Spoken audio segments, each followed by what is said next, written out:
Hi hello नमस्कार आणि श्री स्वामी समर्थ. तुमचं स्वागत आहे आपल्या भावनाज युनिवर्स 24 या यूट्यूब चॅनलमध्ये. तर एक क्वेश्चन होता जो की तुम्हाला विचारायचा होता. तर ज्या पण लेडीज टेलर आहेत किंवा लेडीज टेलरिंग काम वगैरे करतात, जेंट्स असो लेडीज असो, तर तुम्हाला एक असा अनुभव आला आहे का? तर की ठरवून गेलेले शिलाई एक रेट, म्हणजे सगळे ब्लाऊज ओव्हरऑल सगळे 7 ते 8 ब्लाऊज त्यांनी शिवायला टाकले. माझ्याकडे एक कस्टमर असं आलं होतं, 7 ते 8 ब्लाऊज त्यांनी शिवायला टाकले.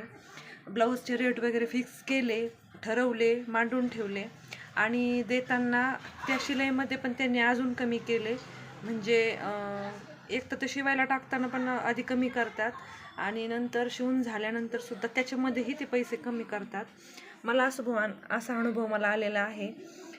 कालच माझ्याकडे एक कस्टमर आलं होतं. 2,000 रुपये सगळ्या ब्लाऊजची शिलाई झाली. 5 ते 6 ब्लाऊज होते आणि त्यानंतर त्यांनी देताना त्याच्यामध्ये पण म्हणजे ॲक्च्युली 2100 रुपये शिलाई झाली आणि देताना 2,000 दिले. त्यातले पण 100 मायनस केले. शिलाईला टाकताना पण घासाघीस करूनच त्यांनी ती शिलाई दिली आणि ठरवताना कमी केले, पुन्हा देतानाही कमी केले. तर इतकं इरिटेट झालं दिवसभर. म्हणजे काल असं वाटलं की एवढं दिवसभर काम करूनसुद्धा आपल्याला आपल्या कष्टाचं मूल मिळत नाही. तर खूप असं कसं तरी वाटलं, दिवसभर बोर झालं. पण नंतर काय म्हणतात ना, मी ते सोडून दिलं. कारण एखादा अर्ध गिऱ्हाईक असं येतच असतं किंवा एखादा अर्ध गिऱ्हाईक असं येणारच, म्हणजे येतच असेल प्रत्येकाला. मला तरी येतं. तुम्हाला येतं असेल तर नक्की कमेंट करून सांगा, कारण मग आपल्या टेलरची व्यथा कोणीच नाही समजू शकत. चला बाय.